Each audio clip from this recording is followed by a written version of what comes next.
Good afternoon, traders and investors. Will back here with another one, coming to you with a Monday market recap. Hope everybody had a very good weekend and a very good day of trading as well. And in today's markets, guys, the bulls continue their march higher. And even though the S&P and the QQQ are green, there was a lot more names on the day that were red than green. The market breadth, guys, is still an issue. Market concentration into big tech and semiconductors continues to remain a little bit of an issue for the S&P 500. So in today's video, guys, we're going to recap a few things together. No macro news for the day, but we do have one little news event that may catch your guys' attention, and that is Roaring Kitty building a position in another Ryan Cohen stock, the CEO of GameStop, his former company, CHEWY, the pet food and supply company. So we're going to take a look at that article and see exactly what happened for that stock. Number two, we're going to take a look at our technical analysis rundown in terms of our major stock market indexes, and then our big tech names. And lastly, take a little glimpse into my portfolio for some trades made today, and there was some juicy ones. So without further ado, guys, let's get right into it. So SPY up about 0.21%, QQQ up about 0.59% for the day, and take a look at the heat map here, guys. Very top heavy market once again, right? Most of your big tech names putting in some good performance on the day, even Tesla getting some love prior to its delivery report that is going to come in tonight, as a matter of fact, but still on the day up about 6%. The banks coming back doing very nicely, even your credit card issuers trying their best to hold the lower levels. And that was pretty much where the gains stopped. We did have some slight performance in healthcare in the names of Eli Lilly and Merck, but a lot of healthcare names still red on the day, as you can see down there, guys. And as a larger part, the bottom half of the market, guys, just not participating once again. A lot of your value names being left behind. And that is very strange because on a day where yields were really skyrocketing pretty much for the past couple of days, very curious to see that our defensive, more value names are not getting any love. Usually they're the ones that people run to when interest rates start rearing their heads again. So very mixed market on the day, despite the top heavy performance. Now, in terms of the one day relative, you can see this all even better. Right, technology with some massive outperformance, but a lot of sectors on the day ending almost 1% to the downside, right? Industrials, real estate, basic materials, utilities, defensives, and healthcare to the downside, which leaves us on a 1 week relative, guys, still very top heavy. Technology doing most of your outperformance and the rest of the market slightly lagging behind. So that is why I say, guys, still in this current market condition, yes, the market is very concentrated, and yes, that could lead to an eventual pullback here in the S&P 500 if ever this concentration has a little bit of a pullback. Think further semiconductor pullback and think big tech pullback, because big tech really hasn't pulled back for more than 2-3 days in a row for pretty much the last month. So any subsequent pullback in big tech, if it is not met with some rotation from financials and healthcare, could result in a little bit of a decline in your S&P 500. So we will be on a close watch for that. But that being said, the trading opportunities, if that does happen, will be many. So I can't wait for that eventual event. So before we get into more technical analysis, guys, let's cover a brief news story for the day. And that is going to be all about CHEWY Stock. So you guys might have seen this one last Thursday when CHEWY ran all the way up to about $38 off of a rumor that Roaring Kitty was potentially building a position. Now, why was the rumor started? Well, on Thursday, he posted a picture of this. Basically a dog. It looks eerily similar to the logo of CHEWY's company, but did not disclose any positions whatsoever, literally only posting a picture. And in that time, the stock pretty much rallied a ton on the day before giving it all back, was up at 1.35% intraday, giving it all back and now trading down some. Now today, we finally have the 13G filing by Roaring Kitty. And why would he file a report with the SEC in terms of trade disclosure? Well, that is what's required to do when you buy over 5% of a company. Yes, guys, another massive position from him. So take a look at this. Roaring Kitty takes bite off CHEWY, raises some alarm at the company. So, stock influencer Keith Gill, known as Roaring Kitty, obviously the person behind the GameStop rally of 2021, unveiled a 6.6% stake in CHEWY on Monday, a surprise move that alarmed executives at the US pet products company. That is over 9 million shares, guys. Huge position, another $200 and something million position for him. Absolutely massive. Gill's investment raised concerns among CHEWY top brass about asset managers who are shareholders potentially being put off by the ensuing volatility in the stock, fueled by Gil's army of individual investors, said a person familiar with the company's thinking. Chewy's executives and board have not spoken to Gil, the person added.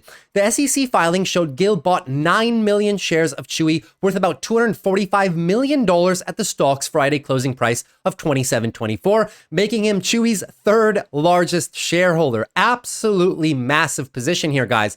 He bought this one as per the disclosure. Right? He disclosed it 3 days prior to Thursday. So that would have been the Monday trading session. So he would have been early on in the trade, guys, getting maybe prices around $25. So far, no signal whether or not he's sold any shares just yet. We may learn of that in the following days, as he will have to file a sale report with the SEC now. However, just a massive position once again by him. The SEC filing indicates Gil purchased the shares CHEWY stake on June 24th, 3 days before he posted a picture of a puppy on social media platform X that briefly sent Chewy shares to a near 1-year high. So that is pretty much the story on Chewy. Some very renewed interest in the brand by Roaring Kitty. He is known to do this, guys, right? Companies that have somewhat decent fundamentals and are American-run companies, he sometimes takes large positions in them, and this one is no different. We actually did analysis on Chewy on the channel just a few months back when I was looking for this company's turnaround story when it was down around $16. We actually did a full fundamental analysis, and the company is actually doing very, very well. It's not a pure form meme stock. The company actually makes a decent amount of money and tremendous amounts of revenue. So they've said 2024 will be a transition year for them. Pet adoptions declines versus the pandemic boom. Pricing power has peaked. No price increases in 2024. That was the company's guidance itself. That's just not me saying that. Slightly declining / flat active user growth, namely because of your pet adoption declines, of course. And they also have 2 lines of businesses that are aggressively pursuing the Canada expansion, slated to be a $10 billion of total addressable market, and an expansion into the veterinary business in the US, which is slated to be a $25 billion opportunity for them in the years to come. The company also has a low amount of debt. Take a look at this right here, right? Low amount of debt and decent free cash flow positive and growing. Finally, this company is now free cash flow positive, as you can see right here. Very, very decent free cash flow, decent balance sheet position as well. Cash and cash equivalents largely outweighing the amount of debt that they have, and they are barely net margin profitable. But that was not the case as early as 2019, 2020, and even 2021. So really in the last 2 years, they've been able to turn around profitability in the business, and they are not really sacrificing anything for that, guys. Take a look at your EPS growth. EPS growth is finally now consistently positive and should be expanding through 2026. And even the revenue, guys, revenue is not flat or stagnant by any measure, still increasing very nicely. So low amount of debt, free cash flow positive and growing, low share dilution. This is true. Low amount of shareholder compensation by management. But they need to control their operating expenses. Obviously, as a business with a lot of physical stores, that needs to be front and center, which gives them revenue growth of 11% per year, EPS growth of 70% per year on average, which gives them a forward PE. I took $23. It's not quite the current share price, but almost. So we'll take it at 23, just because 23 is the fallback location if ever we were to revisit this area of support, which it does look like the stock may want to be revisiting at the current time. So all that said, guys, gives them a PE ratio at 23 of 121. At a first glance, this seems very, very high, but don't forget the EPS growth rate right here, which is why we divide the PE by the EPS growth rate. It gives us the PEG ratio, which allows us to compare different companies in different industries on a common denominator indicator, right? Or metric rather. And so that gives us a PEG ratio of 1.72. Not that bad at all, especially for a growth company, right? Anything under 2, anything between 1 and 2 is quite decent for a growth company. So decent valuation, guys, and expanding revenue, expanding EPS, expanding market share. I truly do think that this company can have a potential recovery story. Are we looking for something like this? Probably not, right? Can we expect potentially some gains throughout the year, and especially through 2025 as the company improves its fundamentals? Absolutely, guys. And their price to sales is amazing right now. Price to sales is about 1. Keep in mind, their market cap right now is around $11.1 billion. And last year, they had about $11.1 billion in sales. So price to sales around 1. Very, very decent valuation for the company, in my humble opinion. So I will continue to play this one as I have been in prior sections right here. I'll probably continue to play it, even if it does come down to the lower $20 range. Stock is doing nicely now. breaking above, setting a new weekly uptrend in motion pretty much, just looking for that weekly higher low for the eventual trend change. The thing that I like about this company now is that we were below all of these major moving averages, guys, since late 2021. We're now finally trying to recapture them. So this area right here, guys, 23 down to about $20 could be a juicy location for the breakout retest of this area using our previous level of support as well with the moving averages, maybe to start off a little bit of a run. So I would not be opposed to starting a little bit of a feeler position in the company. As a matter of fact, today in today's trading, I wrote some short puts around 23, just one contract though, guys, not a very large position. That's pretty much everything in terms of our, in terms of our momentum and hype news today. So now let's get right into our analysis here of the SPY, and you guys will see really not much has changed, right? So SPY still in the context of a nice daily uptrend, but we're getting very close to our most recent higher low. We actually tagged it today before moving higher, and that is sitting around 542.50. If we were to break this to the downside, daily downtrend is underway, and then your weekly consolidation will be underway too. On the weekly, tons of space for the bulls, anything above 519, just looking for that weekly higher low for that further trend continuation. So even if SPY shows a little bit of weakness, get some weakness in big tech names, if they do choose to pull back for maybe a week and a half, that could be an area of likely consolidation. Target this first line of defense right here, 12 EMA, top end of the support range right here, around 531, 530. So no real red flags on the SPY just yet. Still in a technical daily uptrend, but if we lose these levels, guys, more consolidation will likely be underway. Moving on to QQQ right now. QQQ also pretty much same analysis, right? So QQQ still in the context of this gorgeous daily uptrend, nothing to say right there. However, if we are unable to break these highs 487 and roll over and break these lows 474, you will be in, once again, a daily downtrend scenario. And that would be pretty much synonymous with a start of weekly consolidation. And the bulls have so much space, guys. Anything above 444 on the Qs, just going to be looking for a weekly higher low for that further trend continuation. So looking good. Once again, if our big tech names do choose to pull back, that could be a moment in time for the QQQ to just cool things off ever so slightly. I mean, we're not really overbought on the daily, not really overbought on the weekly, but it has been pretty much a 4.5 week rally at this point. Would not be surprised if we get at least maybe only 1 week of weekly consolidation to the downside, which would be very healthy for markets overall. But so far, no sign of that. Bulls still in control and still defending this 12 EMA quite well. Moving on to XLF financials right now. Financials still really muted, guys. Still trying to go for the daily uptrend. That would need a break of 41.89. Get that break, and then our daily uptrend is in motion, and we can sufficiently say that the weekly higher lows are set and looking to maybe make a move to the highs and reset into a weekly uptrend. Very choppy area for financials right now, but it's nice to see that the bulls at least are holding their ground. The banks are performing very well here, guys, right? Take a look at JP Morgan. JP Morgan hitting all-time highs. Bank of America pretty much hitting 52-week highs at this point as well. A lot of different names, guys, performing very well in the banking industry, right? If you want to take a look at another one, we could take a look at, let's say, Bank of New York Mellon is another very solid one, right? They've pretty much almost been hitting 52-week highs rather. And then you even have Charles Schwab. Charles Schwab, even though it hasn't been performing the best, at least it is holding steady. The only two that represent a large weight in the financials category right now that have been lagging behind are Visa and MasterCard, right? They have pretty much been down in the dumps now, consolidating, very healthy consolidation, monthly consolidation on MasterCard, looking to tag that 12 EMA. Wouldn't be surprised if this one resumes its rally very shortly. And Visa, the exact same concept, monthly uptrend.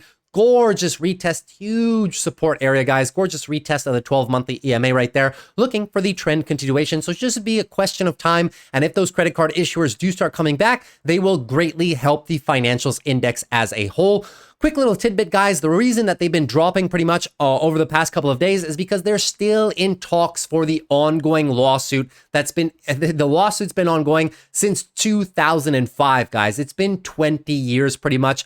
It's a whole issue or whether or not the company was charging too much for their transaction and processing fees. They had agreed to certain prices with some merchants, and the company was charging a little bit too much in excess of that amount. And then obviously there was a class action lawsuit that was filed, and it's been pretty much going back and forth for the last 20 years. I don't think it will materially change anything for these two companies whatsoever. So that's just been a little bit of the news, and I like news like this, guys. It reminds me of Apple. You guys remember when Apple used to be getting hit a few months back with all these lawsuits, European lawsuits, lawsuit, Department of Justice lawsuit. It just couldn't catch a break. Well, Visa and MasterCard are going through the same thing right now, and you guys know the rest is history pretty much for Apple. As soon as it gets any positive news whatsoever, they start to fly, and I don't think Visa and MasterCard will be any different, guys. These companies have some of the best fundamentals in the entire stock market. They will not be left behind forever. So that's pretty much everything we had for financials. Financials still just looking for the break above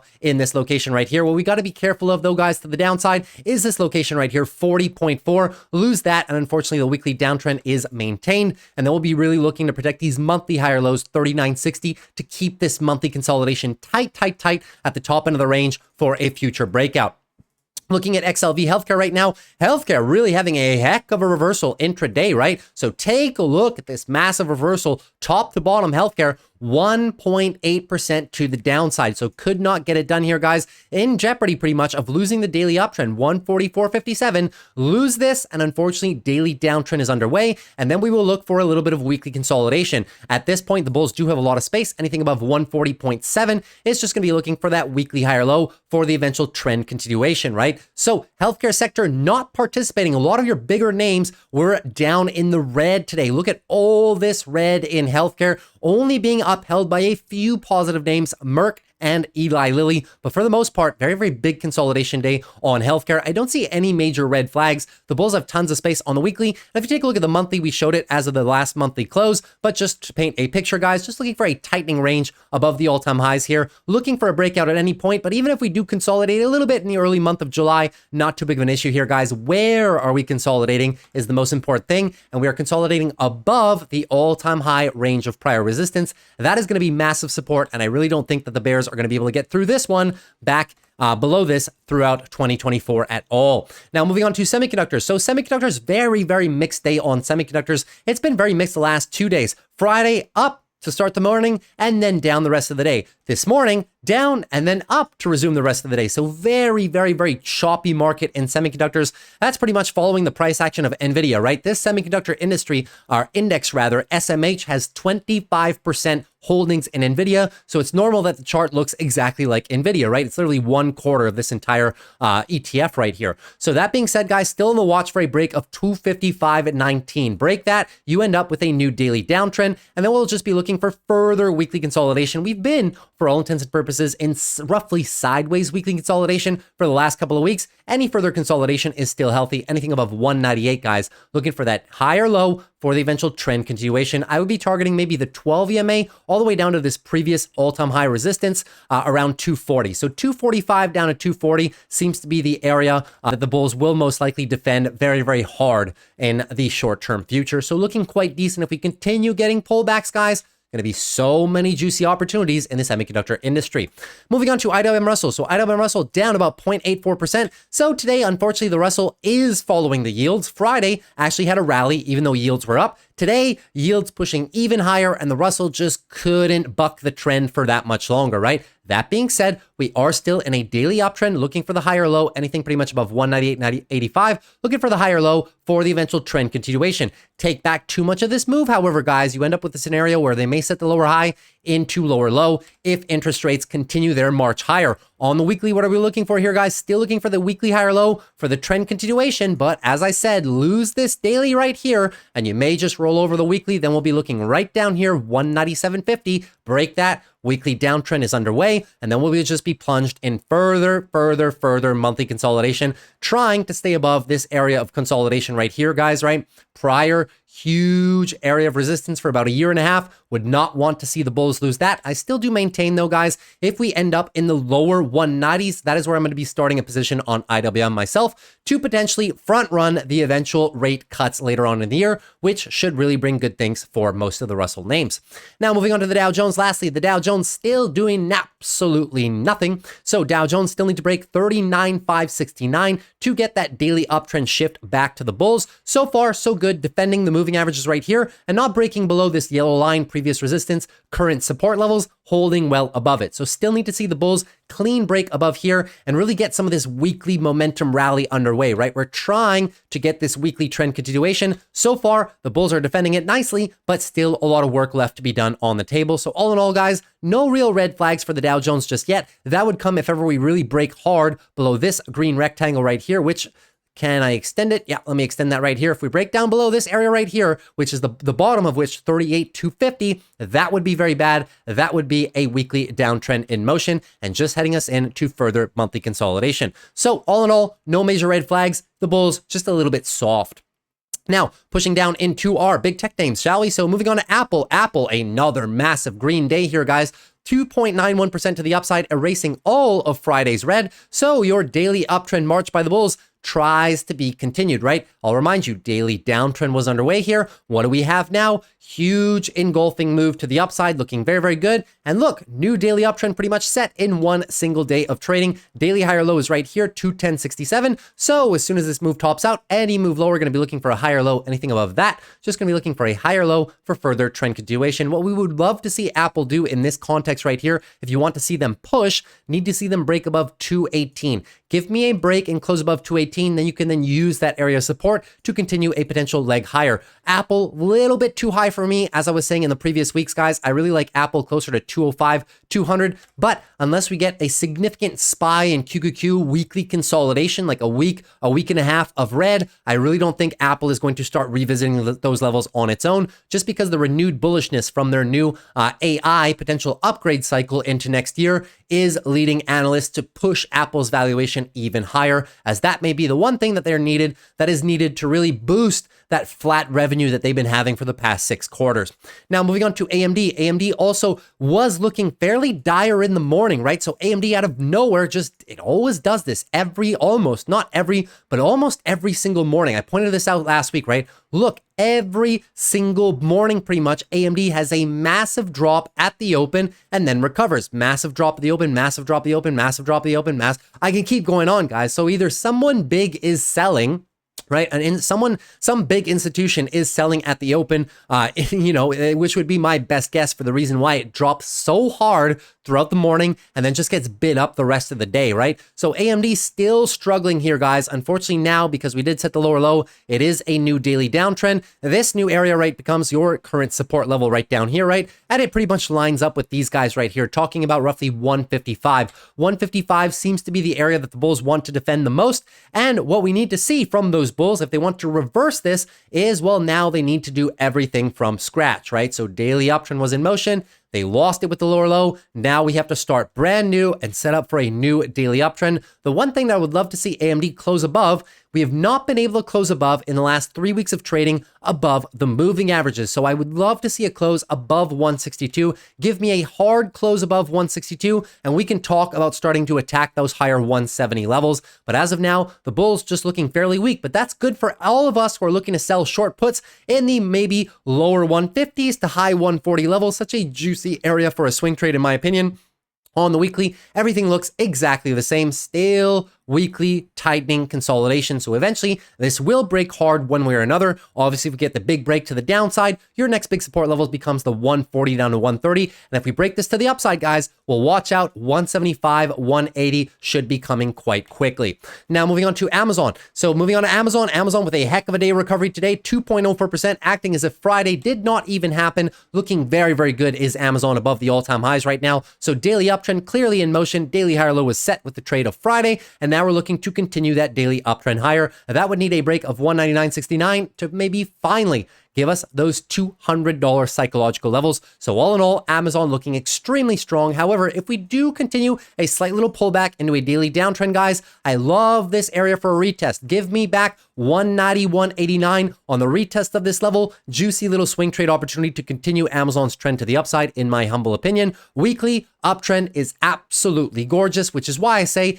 any pullback on the resulting daily timeframes will just be for a little bit of weekly consolidation, pulling back into the previous all-time highs, looking like a juicy swing trade setup for some further share appreciation later on in the year. Amazon's business is firing on all cylinders right now, and they're doing something that they've never done in company history. They are now targeting net profit and free cash flow expansion, something that they've never done. So watch out for Amazon's numbers this year. They should be absolutely fantastic. Moving on to Google right now. So Google also looking very healthy, 0.58%. Once again, looking kind of like Amazon as well, right? Very tight range leading in the all-time high. Break and now trying to retest that all-time high potentially. So nice little swing trade opportunity, perhaps 179, 178.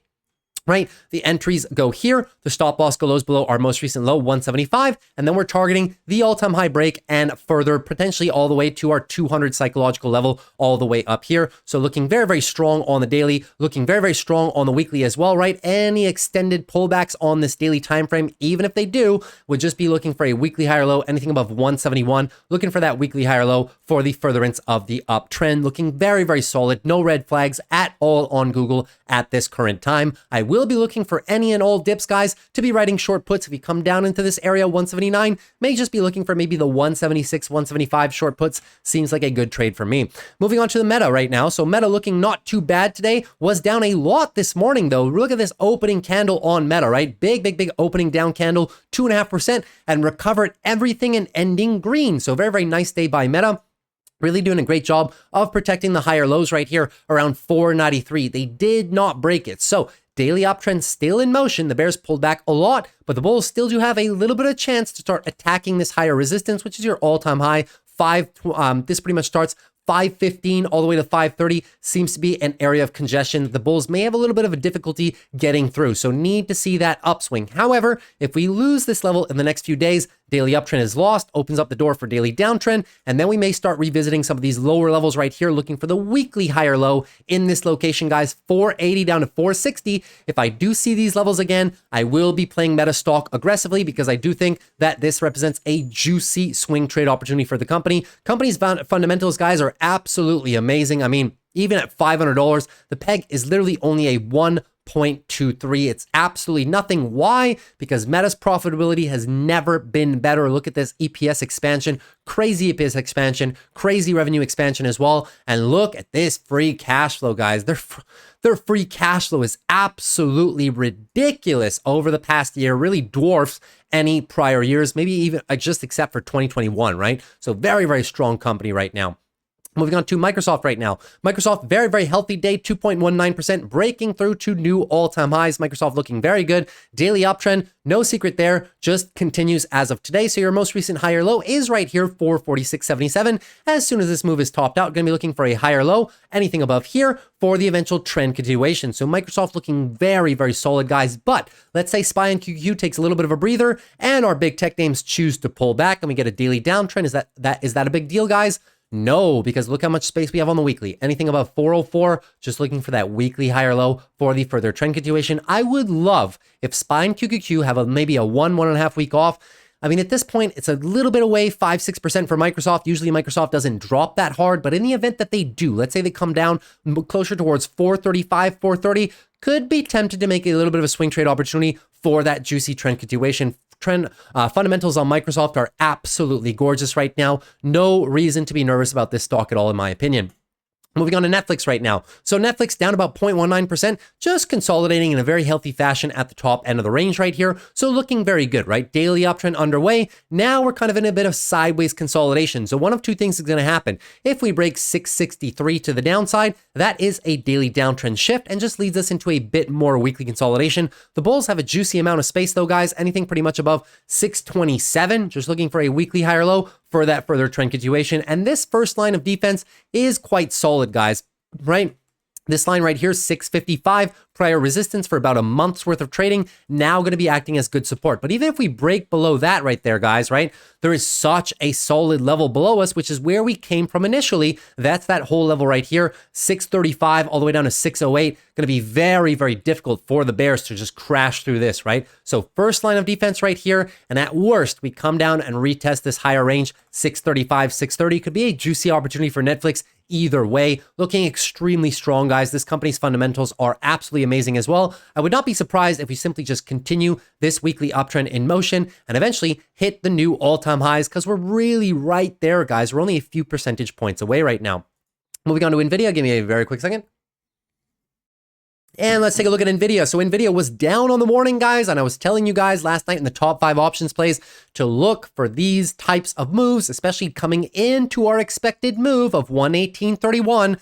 Take a look for some short put plays down in the 112 to 110 area. It was perfect. I was able to get in of this trade early on in the morning, right after the market opens, and literally a couple hours later, I was out of this trade with 95% profit. NVIDIA, juicy name to be swing trading, especially when you can line up short-term price action like this, 5-minute oversold conditions, usually you get a nice little bounce, especially when you're looking at such a deep cut in the price, right? So looking very, very decent on NVIDIA. As a whole though, guys, right? Double bottom scenario for today. So the bulls are not out of the woods yet. For that, they would really need a break of 128.15. Give me a break of 128.15. Daily uptrend is recaptured. Your weekly higher lows are set. And we are on for potentially another weekly leg higher. Looking very good. I've left this green box on the chart right now for about the past 3 weeks, and you can see the bulls are defending it very, very, very well. However, to the downside, if we break 118.20, well, daily downtrend is underway and weekly consolidation simply continues. At that point, I'll be targeting a little bit lower, guys. 110 down to about $100 is going to be the next area of congestion that I'm looking out for. And that is pretty much lining up with this location right here, right? So we can put another green box. That's pretty much, right after the earnings. All these gap areas right here, that will be what we're targeting. But so far, the bulls playing some good defense. No red flags, in my opinion, just yet. Not until we get a decent break of 118 and close below. Moving on to Tesla. Tesla having a great day today. Still haven't reported deliveries. They are reporting deliveries probably in roughly an hour and a half or so. So looking quite good. This was the deliveries run up, looking very good. Why would it run up prior to deliveries? Well, Tesla throughout this quarter has been doing 0.99% financing for new vehicles for new customers. So in other words, Tesla is absorbing the financing cost temporarily, right? So obviously Tesla will be able to probably refinance those loans down the line at a lower interest rate, because you guys know interest rates for cars for the most part right now are around 5.5%, 6.5%, right? Depending on who you go with. Well, Tesla, to pump out demand, pump out new vehicles, offering 0.99 financing. So obviously they have to eat that 5% in their margins, right? But at least it's allowing them to continue production and continue delivering models. So that was the expectation coming in today. A lot of bullishness on the stock. My calls did very, very good, even though I sold them a little bit early on in the morning, guys. Calls were very, very good. That trade thesis was put on pretty much all the way back here. So very happy with the way that played out.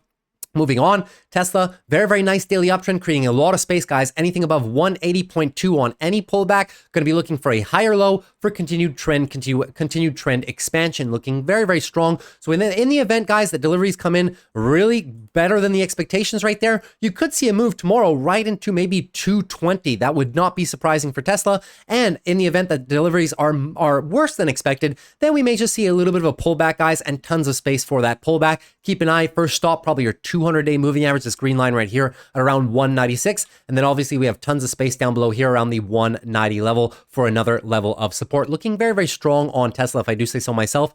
And now we're trying, I wouldn't say it's done yet, but we are trying to break above, at this point, a 1-year downtrending trend line. So looking very, very strong. Weekly also in a gorgeous weekly uptrend right now. Tons of space if ever we do have to pull back after some delivery numbers come in sour and maybe analysts downgrade the stock or something like that. So tons of space on Tesla. I like the way this one is playing out a lot. We will keep an eye on the delivery numbers tonight, and then we might play some price action trades tomorrow. So let's just see what happens first. Now, before last, Palantir. So Palantir looking quite decent, 2.17%. So continuation on Palantir, very, very beautiful right now. Daily uptrend on Palantir. So as soon as this move is topped out, looking for a higher low, anything pretty much above 24, looking for that daily higher low for that further trend continuation. Looking very, very strong on the weekly, guys. Clear cut weekly uptrend right now. No sign of slowing down in sight. MACD on the weekly is actually curling to the upside, which means continued bullishness, guys, could just push us into the $27, $28 range. And that is the biggest area of resistance in the stock's pretty much, 3-year history at this point at these levels. So going to be very, very anxious to see how they deal with that. Monthly uptrend is absolutely gorgeous for some continuation as well. No red flags whatsoever. Just tough for me to chase Palantir up here. I played it a ton, guys, 23, 22. And then when it was all the way down here, but up here, a little bit tough for me to chase if I'm to be quite honest with you. So Palantir, no red flags, looking very, very bullish right now. And that is pretty much everything for that stock. And PayPal, this, unfortunately, guys,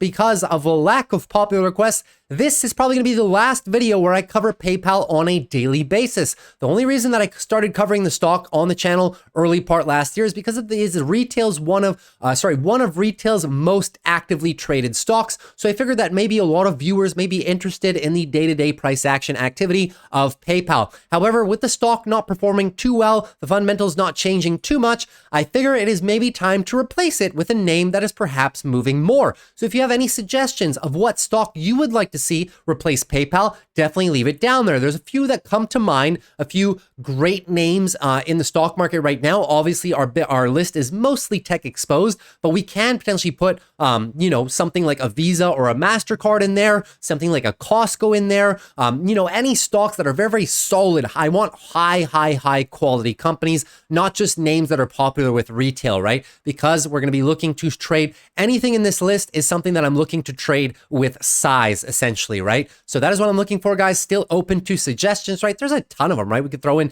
SMCI, Airbnb, anything you guys want, right? I'm open to suggestions. I'll probably take a top 5 list and then probably put it to a vote on the channel, and you guys are going to pick which one actually replaces PayPal. So that being said, taking a look at PayPal, sad farewell for this stock. Daily downtrend still underway right now, leaning into our area of support, which is pretty much 58 down to about $56. The cannot lose area for the stock, guys, because if we lose this zone right there, not only are you losing massive weekly structure, you're also losing deep monthly structure as well. So really need the stock to maintain these price levels. It's looking quite good for a little bit of a bounce, though. You can see it's trying its best to muster together a bounce. But as I said, guys, watch out for the hourly trend change. Until we don't get an hourly trend change, you cannot say the daily bounce is underway. Same thing happened right here. You can see the hourly trend change was underway, finally got it, and then it rolled over to zone. The size of the bounce was very weak in relation to the move and just rolled over lower. So hopefully there could be a little bit of swing trade opportunity right here, right? If we wanted to take this swing trade opportunity, the entry would pretty much be now. Your stop loss would go pretty much below 56 right here, and maybe we'd be targeting the previous high, which would be about $60. So about $2 worth of risk and maybe $4 worth of upside, right? $3-4 worth of upside, right? 60, 61-ish. Not too juicy, but definitely a trade for consideration. That's pretty much everything for PayPal. Still not looking very strong in terms of momentum. But all in all, fintech as a whole have just been down, right? Square has been relatively in the mud the last couple of weeks. Even a company like SoFi also out of favor the last couple of weeks. So fintech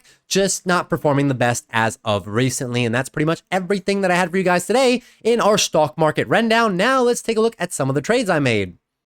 All right, guys, so taking a look at the portfolio today, you will see our year-to-date performance is now 17.35%, which is okay, right? We had a rocky start to the year after being exposed to some interest rate sensitive names, some solar plays, some Starbucks, some Nike, some Alibaba as well, and it took a while for those to really come back around, get us profitable. So we kind of lost a month of trading right there while the S&P was positive. Thereafter, we were able to execute the strategy quite well as well, even though we did get assigned a few positions that took us a while to get out of, and everything was doing very, very good. We were beating the index. And then I had my worst day of trading in pretty much the last year and a bit on the channel. And that was the destruction of Salesforce, where I lost pretty much over $6,500 in one single day, trying to be a little bit too bullish on CRM earnings before they happened. And as I told you guys, we are definitely going to make it back. Just stick to the strategy, stick to what we know, stick to our rules, and we will make it back. And pretty much here we are a month later, right? So another kind of month sacrifice. So nice to see that we're able, even despite all of the big, small and big mishaps that can potentially happen, as long as we just stick to the strategy and continue finding good plays, we should continue to outperform the indexes. So very, very happy with our performance so far. It could be better, not gonna lie, if I didn't take these risky positions, right? However, guys, that's just the name of the game. They could have went the other way just the same, right? So moving on. Can't blame myself for Salesforce's worst day in 23 years of trading, can I? And then also last week got hit with Nike, right? Took a little bit of a hit on Nike, but a $500 loss. Usually don't take any losses above $100 usually on the channel, but this one was a fairly large one as well. But that's okay. We are going to trade ourselves out of that one as well. Now let's take a look at the positions here, guys. So two positions that aren't here, rather cover the ones that are closed. So number one, I was telling you guys about that NVIDIA put that I wrote pretty much at 9:52 this morning. We got 50 cents for the 112.5s, not quite 0.5%, but I was just looking for a quick swing trade, and you can see we closed these literally 40 minutes later, guys, for 60% profit. And we use that capital to open other trades as well. So very, very in and out, quick and easy trade. And then we also closed the Tesla calls. You may remember I had the Tesla 210 calls. I had an automatic take profit on them. We actually bought them. Not sure if you're going to be able to see these here, guys, when I bought them last week. Ah, here they are, right? Bought them for about $1.55 last week. And leading into deliveries, I was expecting a little bit of a bullish run up. And then we pretty much sold them this morning, right? $2.95 was an automatic take profit at 9:35 a.m. I wish I maybe would have let one run, but I pretty much automatic take profit while I was looking at other trades. And then I was like, oh, crap. I kind of forgot I had an automatic TP on them. Because if I would have let them run, guys, these calls are now, we're pretty much worth $5 all day. So I kind of cut myself short on the gains, but I mean, a win is a win, almost 100% gain on those calls in a few days of trading. Can't be mad at that, right? So those are pretty much the ones that I closed. Now for the new ones that we have ongoing, we have AMD 152.5s. We opened those on the morning and we didn't even get the best pricing on these here, guys. AMD, I literally opened them when AMD was down about 3% on the morning right here. They were open pretty much on this candle right here, and then it continued dropping even further. So I thought I was getting a pretty good deal down here around the 157, 156 mark when I wrote them, which is right around the expected move too, and then it continued dropping as well. Okay, guys, no problem at all. I'm happy with the 152.50s. And as a matter of fact, towards the end of the day, they recovered. Now we are almost 50% profitable on this position. So looking quite good. I will hold those till Friday. This Amazon covered call here is just pretty much looking to lock in the gains of the Amazon Leap call that I have. So always, you might see this a few times, guys. I've done this with the CRMs down here as well. You can see there's a covered call position on them. The long calls are Leap calls for 1 year in the future. The short calls are only 1 month out. I'm just looking to protect all the gains that I've had in these two Leap options over the course of the last month. And what I do is I throw a short call, which is in the money, and it just acts as a little bit of a hedge, guys. If the stock comes down, the short call is going to be profitable. I can then pocket those gains and then ride the long call up. I'm just expecting at a certain point from here till the month of August, when these short calls expire, I'm expecting a little bit of a drawdown in the S&P and the QQQs, maybe 5, 6, 7 days of red, especially in big tech. If that happens, I'll be able to close these short calls at a profit and just ride the long calls, right? So it's just a protective strategy. And in the event the market continues running past my short call expiry, guys, well, then it's very simple. I close both calls at the same time and just walk away with the gain. So I really don't lose any of my money right here. If anything, I'm just putting a limit on the amount of upside that I can maybe get in the next month of trading. So hopefully that makes sense, guys, right? 245, 1574 credit. It means I lock in $261 on CRM. So as long as CRM is below 261 by that August expiry, those calls should be profitable. I'm just looking for a downswing on CRM. Same thing as on Amazon as well. If we get a little bit of extended downswing right down here, I'll be able to close those short calls and just ride the long calls instead. So hopefully that makes sense. Now, moving into a next one that we got assigned. So we got assigned last week. We got assigned this one. So this one is Alimentation Couche-Tard. So this one, you may not know it, guys. You guys in the States may know this as Circle K. Very, very strong company right now. Extremely solid fundamentals, guys. They almost have a monopoly on what they do in Canada, and they have very high exposure in the US and in Europe as well. Extremely solid fundamentals, guys. I won't go through the whole scenario, but just know 77 down to 75, such a juicy location for writing short puts. So I went with them last week, and we did get assigned on those positions. And as you can see, I already have a covered call open on the position. Where is it? A covered call already for about 61 cents. Our average cost at a certain point right now is all the way down to about, at this point, with all the premium collected, it should be about 75.80-ish. So looking pretty good, guys. The stock's currently trading 76, 77-ish. So we're already up about $100 on the shares, and I will hold these. I love the company. We also went with a little bit of a gamble. CHEWY, $23 puts for the Friday expiry. We'll see how those go. Got 1% on those, so fairly happy. We also went with some Chipotle. I've been playing Chipotle a bit more aggressively in the last couple of weeks. Chipotle, after it split, it's been down a lot, right? Today as well, had a bit of a red day, almost 3% to the downside. So early on in the morning, when I saw these candles right here, I clipped it at 10 a.m. pretty much around 69.2. I got the 59.2 strike, which is right around our prior zone of support right there. So Chipotle is not known to move that much. So whenever I see a big red day, especially on a Monday, I probably will take that trade every single time. And we did get a decent amount of premium for it, right? Not quite 0.5%, but still it's more of a non-volatile stock. So I'm willing to sacrifice a bit of premium for that consistency and stableness, right? So we got the 59.2s, got about 25 cents for them. They're down to about 10 cents. We're already nicely in profit on these. Then we have some Enphase. I was telling you guys, Enphase was a bit of a risky one. I got some premium on the 92 puts, right? 44 cents, not quite 0.5%. 0.5% would be 46 cents. So 44 cents for some Enphase 92s. I'll take those Enphase. That's towards the lower end of the support range right here, right? $92 is all the way down here. Such a low point for the stock. Don't mind playing it down here, guys. It is a risky bet, especially when interest rates have been rising in the past couple of days. But I like the valuation of the stock down there at those levels, so I will take my chances with Enphase. Haven't played it for a considerable amount of time now,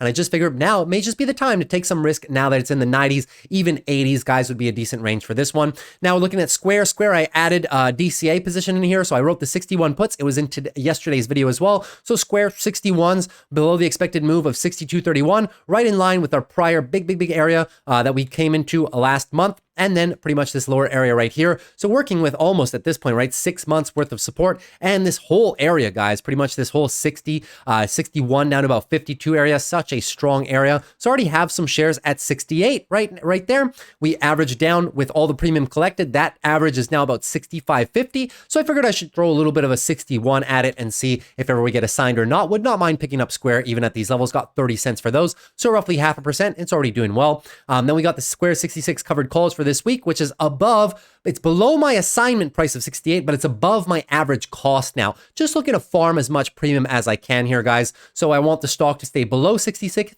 Say if it goes above, probably just roll these for more premium. Then we also have the Visa. We wrote some Visa, two $60 calls here. So that was against the Visa position that we got assigned. So Visa, we got assigned down here. You can see $265 last week we got assigned. And I wrote some covered calls last Friday. I didn't like the price action of the stock too much. It was really coming down hard. So I figured, you know what? If it comes down into the 250s early this week, like 258, 257, at least I have some protection. So I went with in the money calls. Usually you are supposed to write at your strike or above, but I went in the money, guys, just to give myself a buffer. If ever the stock drops, keep in mind, guys, 260s, it is $26,000. So if it does come down a couple more bucks, that's $100 at a time, right? So I'm just looking, if ever it continues dropping a little bit, guys, I'm just looking to capture as much of this covered call premium, reduce my average cost on the shares, and then we can take it from there. Obviously, if the stock just runs higher from here and goes above 265 by this week, I'll be out about $100 loss on Visa. But as a whole, guys, pretty confident with this position. So we'll see what happens throughout the week.